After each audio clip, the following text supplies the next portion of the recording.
ઓહો 10 વાગે તો હજુ ખાલી કચરા નોરાય છે. મમ્મી મારી વાત તો સાંભળો, પણ આજે છે ને કપડા બધા મેં નાખ્યા મશીનમાં અને પાછું મશીન બગડ્યું ચાલુ જ ના થયું, એટલે પછી બધા કપડા જાતે ધોયા મેં, એટલે આજે થોડું મોડું થઈ ગયું. અચ્છા, हमको सिखा रिया है. જો પેલી રીટાની વહુની જોડેથી જોઈને કંઈક શીખ. 10 વાગે બધું કામે પતી ગયું ને અત્યારે મહાદેવીમાં જોડે આવી હતી દર્શન કરવા.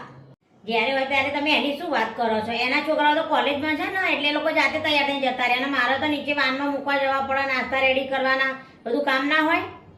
અમે કોકની વહુની વાત નહીં કરતા, પણ હું એમ કહું છું કે કોકનામાંથી કોઈ સારું શીખવા જેવું હોય ને તો શીખાય, એટલા માટે એની વાત કરું છું હું.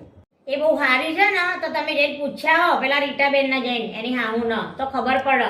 એ છે ને સવારનું સાંજે અને ઠંડુ જમવાનું આપે છે, 2 ટાઈમ ગરમ જમવાનું આપું છું, તમે જે કહો ને એ બનાવું છું. તો કોક દાડો વધ્યું હશે ને તે હવાનું હજે ખવડાયું હશે, પણ આ બીજી બધી રીતે સારી છે. તમે એવું કહો છો ને, તમને ખબર છે થોડા દિવસ પહેલા એમની વહુ પિયર ગઈ હતી ને, ત્યારે રીટાબેન આપણા ઘરે આવ્યા હતા અને રોતા હતા. તો શું કહેતા હતા કે મારી વહુ તો એટલી ઝઘડારી છે ને કે દરરોજ ઝઘડો ના કરે ને તો એના દિવસ પૂરો ના થાય, કે એટલી જબરી છે એમની વહુ તો. એટલે બધા છે ને દૂરથી ડુંગર અઢિયામણા લાગે. क्या बात कर रहे रे बाबा? હા, હવે છે ને તમને રીટાબેનની બહુ સારી લાગે છે ને, તો હું છે ને એના જેવું જ કરું. દરરોજ છે ને સાંજે ઠંડુ જમવાનું આલું, અને પછી તમને ખબર પડે કે હું સારી છું કે એ સારી છું.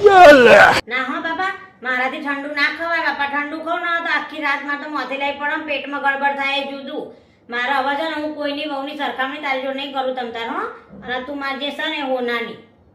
હવે જો તમને સમજાઈ ગયું ને, તો હવે છે ને બીજાની વહુ જોડે કોઈ દિવસ પોતાની વહુની સરખામણી નહીં કરવાની, અને જે મળ્યું છે ને એની કદર કરતા શીખો. સાંભળો, તમે તે છે ને કોકની વહુ જોડે સરખામણી ના કરતા, અને જે મળ્યું હોય ને એને જ સાચવજો, ને તતા વહુઓ ચો મળે છે. અને આવા જ બીજા કન્ટેન્ટ જોવા માટે તમે અમારા પેજને ફોલો કરજો અને લાઈક કરવાનું ભૂલતા નહીં.